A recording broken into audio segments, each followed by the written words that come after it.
Good morning. Welcome to We the People Prepping. I guess everybody's on a rant this morning. First John over at Prepper Nation, then Graham. You know, I get their points. I really do. You know, I've watched the channel that they discussed, and you know, I can understand why John and everybody's upset. I mean, I've had people message me and ask me, you know, is this true? Is this true? I was like, well, you know, I'll do some research and get back to you. I researched it, and most everything that this person's talking about is just a bunch of bullshit. Just call it for what it is. It's nothing more than, you know, a bunch of conspiracy theories. He's making the prepping community look bad in the fact that, you know, we're finally starting to get past the perception of us of, you know, sitting in our basements wearing a tinfoil hat and stuff, you know, and here people like this guy, they're making us, you know, they're trying to take us back to that perception. Okay, we are not a bunch of nut job conspiracy theorists or anything like that. We are preppers. We prepare for the possibility of something that could go wrong, you know, whether it's, you know, financial or physical or whatever. You know, it's taken a long time for the prepping community to get past this perception that we're all a bunch of whack jobs, you know. And it does. It pisses me off that people like this guy are sitting there just spouting off a bunch of bullshit, you know, because I'm going to make, you know, get a lot of followers and I'm going to make money, you know. That's not what the fuck this is about. Okay, and if that's your reason for being on here, you know, change the name of your damn channel. You know, you're not a prepper. You're a conspiracy nut. You know, just put conspiracy nut instead of prepper, you know. But, yeah, it's hard enough being accepted in the community that we live in, the communities we live in, you know, trying to convince other people that they need to start prepping. But then this guy goes out here and he makes us all look bad again, you know. I fully understand the rant, and I understand why angry preppers all pissed off about it, you know.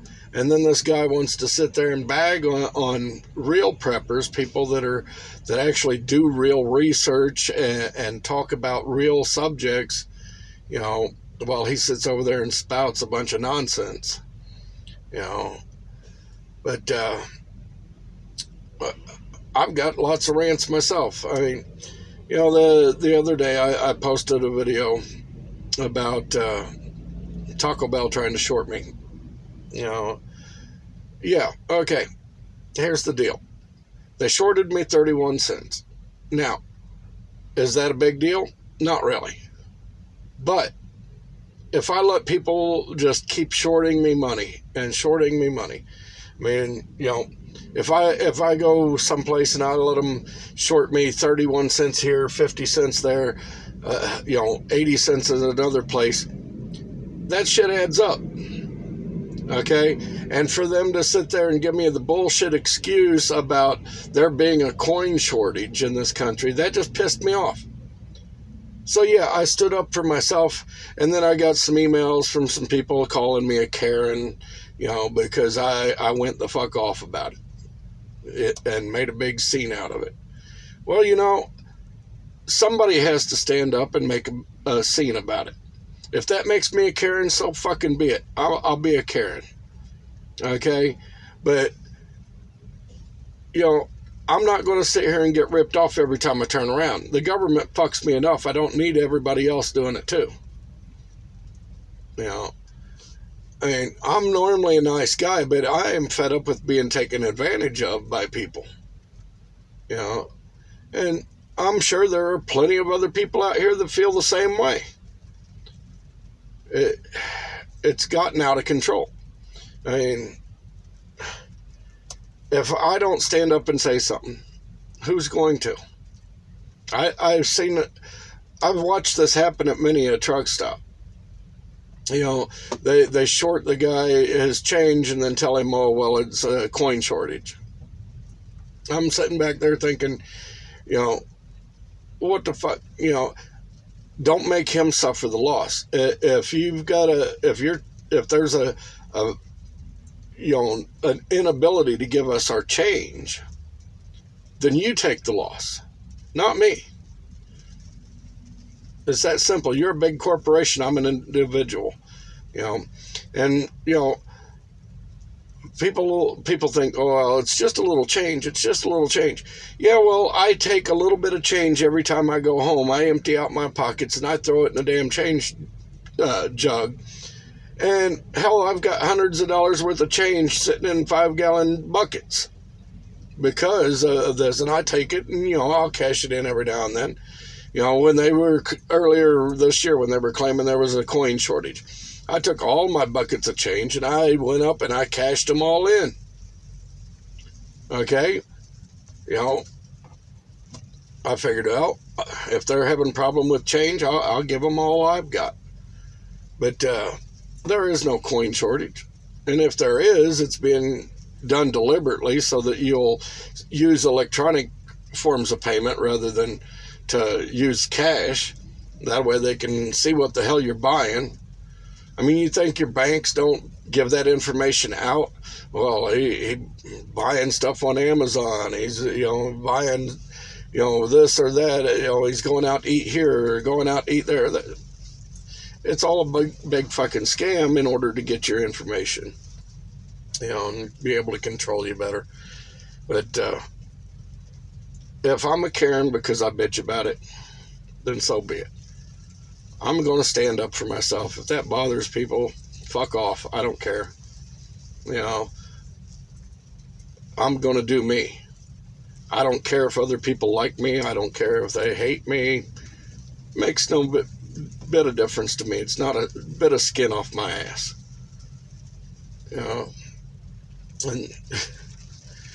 And then, like, I agree with Grimm, too. Grimm was saying that there is a lack of manhood in this country nowadays. And there really is. I see so many pampered little bitches out here. Okay? The new generation of truck driver, for example. Most of these guys couldn't shift from first to third gear without getting lost. Okay? Yeah, I'm driving an auto truck now. That's what this company has. That's what I drive.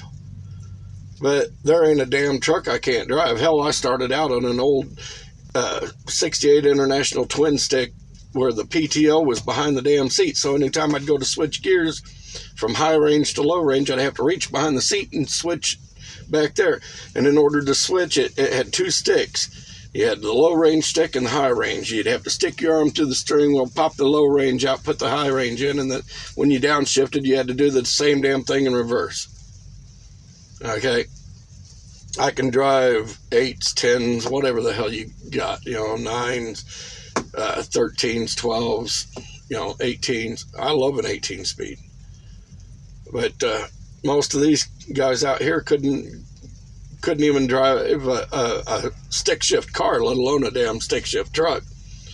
A stick shift truck's a hell of a lot worse because in a car, it's a synchronized transmission. You can just slap through the gears up and down, no problem. Here, you got to bump up the RPMs when you go to downshift. Otherwise, it ain't going down into a lower gear. But I see all these little panty wastes is what I consider them. These guys, half of them don't even get dressed in the morning. They drive all day long in their fucking pajamas. Okay? I was brought up, a man is to at least be presentable out in public. Okay? That means put on a fucking pair of pants. And no, I don't wear shorts. Okay? I'm always in jeans and a t-shirt or a dress shirt or something. I don't know. It's just, it's amazing to me. You know, none of them take pride in anything. You know, I mean, I take pride in the fact that I'm a great driver. Okay, I've only ever had one accident out here, and that was a swoop and squat. And I've been out here for a long time. And for those of you that don't know what a swoop and squat is, they come around you at about 80, 90 mile an hour, cut right in front of you and slam on their brakes. They do this to collect the money from the companies, because most companies are self-insured, and they will settle out of court. Okay, all your big companies anyhow, they'll settle out of court. They'll give you $100,000 if you'll settle out of court. Okay, so you know they do this, they get $100,000. Odds are, though, you may not survive the impact. You know, like the guy that did that to me. You know, I'm rolling along at 70 miles an hour. I was on I-95 in North Carolina. Rolling along at 70 mile an hour. I'm fully loaded. I'm at 79,980 pounds. Okay, so I got 40 ton pushing me forward. He cut in front of me and slammed on his brakes. Hell, I pushed him a half mile down the road before I got my truck shut down. You know, and I could see his face in his rearview mirror. You know, he was driving like a box van. You know, I could see his face and his eyes in his rearview mirror. His eyes were bugged out of his head, and you know, I bet you he shit himself, to be honest. And you know, turns out that he'd done this on several other occasions with other trucks, you know, and collected insurance money. Well, this time he didn't quite get away with it, because the cop ran his information and found out that he'd had several accidents in the last few years involving semis. You know, so, I mean, they wound up arresting him. He went to jail. I went on down the road. Yeah, I had to pull my bumper out a little bit, but that's about all the damage it did. You know, but you know, I do agree. There is a lack of testosterone nowadays in the men out here. I don't know if it's the diet that people are eating nowadays. You know, I know the soy is not good for you, and there's several other things that can lower a man's testosterone. But you know, when I was raising my son, I didn't take it easy on him. I made him work, you know, and we roughhoused a lot. My first wife used to get all pissed off because I'd get really rough with my son. And the thing was, I wasn't hurting him. He enjoyed it, you know. I mean, I was on the living room couch one day, and he'd been watching wrestling. I was sitting there, and he come flying across the room, you know, at me like he was, you know, I'm not sure what he was trying to do, but he come flying across the room at me. And I seen him just in time to kind of push him. So I sent him flying across the room. He hit the wall, slid down the wall, stood back up, come running at me again. You know, so we started roughhousing around. Oh, my first wife, she got so damn pissed off. She started screaming and yelling. You guys are going to break shit and this and that. And I'm like, well, what the fuck, woman? I pay for it anyhow. You know, if I break it, I'll just fucking replace it. But, you know, and then she started, well, you're getting way too rough with him. You're going to hurt him and all this bullshit. And even he was looking at her like, what the hell is your problem?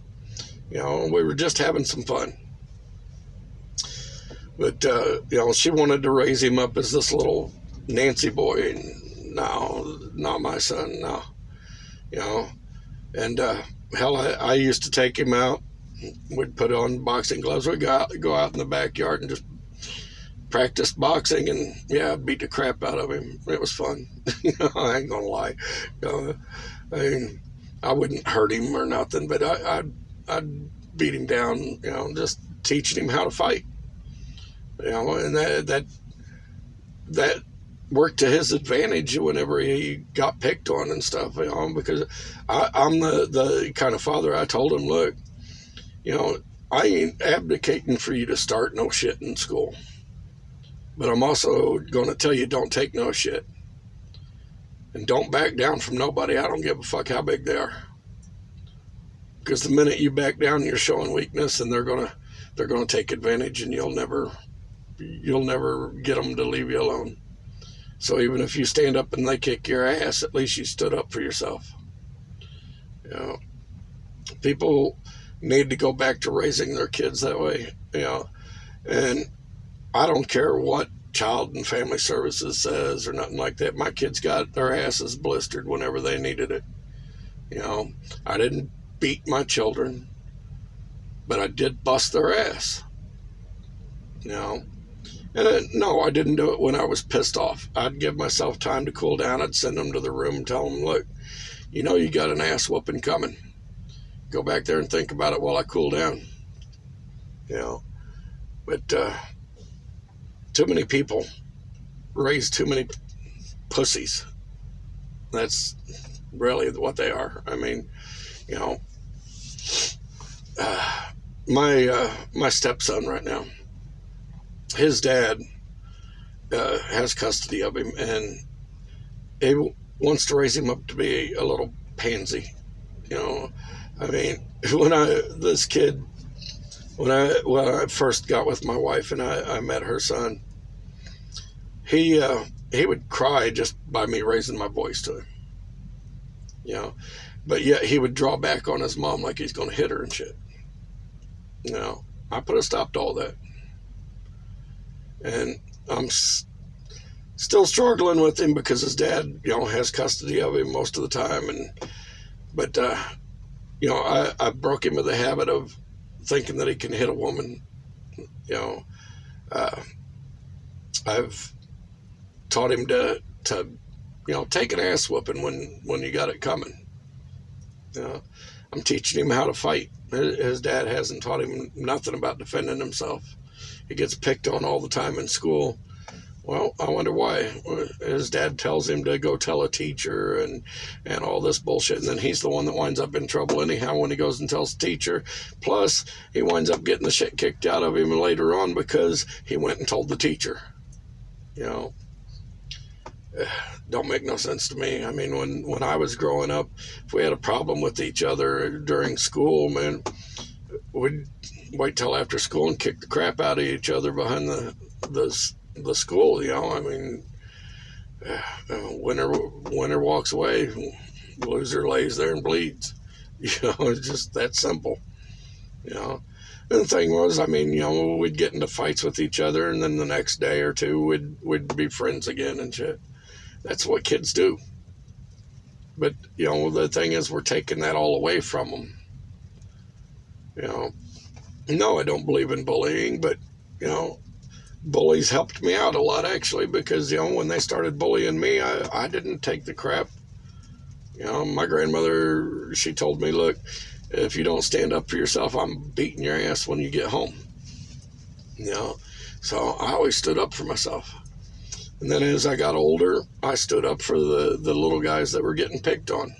You know, and, you know, the football players and stuff used to pick on the little geeky kids and shit. And so, and then I would pop up out of nowhere and stuff the football player in his locker. You know, I was, you know, like they were trying to give this one little kid a swirly one day, you know, and dip his head in the toilet and flush it and all that. Well, that didn't work out too well for him because I happened to be in the bathroom when they were doing it. Yeah, they didn't enjoy getting their head stuck in a shitty toilet. Just put it that way. Yeah, I many a times I got expelled from school. Many a times I got hauled out of school in handcuffs. But I always stood up for myself, and I stood up for the little guys. You know, and I refuse to raise a kid that will not stand up for himself, whether it's my child or my stepchild, whatever. You're going to stand up for yourself. You're going to learn how to fight. You're going to defend yourself. And if you don't, I'm going to whoop your ass. That's the only way you're going to make a man out of them. Because all society is teaching them nowadays is how to be a little bitch. And I'm not into that. you know. And, you know, like my stepson brought some papers home from school that just, oh, it pissed me off. He come to our house for the weekend, and he had these papers, and it was schoolwork, and it was talking about sexuality, and it's okay for a boy to be a girl, and all this kind of crap. And I sat him down and I go, this crap that they're trying to teach you in school, that's bullshit. A man's a man and a woman's a woman. There are no other sexes. Okay? And it is not okay for a boy to be a girl and a girl to be a boy, and I don't give a fuck what anybody says about it. Okay? A boy is a boy. If you don't know what you are, look down the front of your fucking pants. If you've got a sausage hanging there, you're a boy. If you got a taco, you're a girl. It's that simple. Just, but they kept trying to, you know, to this day they still send that kind of crap home with him. Talking about transgenderism and stuff, and telling him it's okay to be effeminate and all that. I told him, no, it's not okay for a boy to be effeminate. I mean, even if you're gay, be a man about it. You know, I don't give a shit what anybody else says. People may stop following me because of this video. I don't give a shit. You know, if you disagree with me, that's your right. But it's also my right to speak my mind about it. But I think I've ranted long enough. And this is Dan with We the People Prepping. If you like my content, please hit the subscribe button, share it. You know, hit the little bell so you get notified when I upload another video. God bless you all. Have a good day. Bye.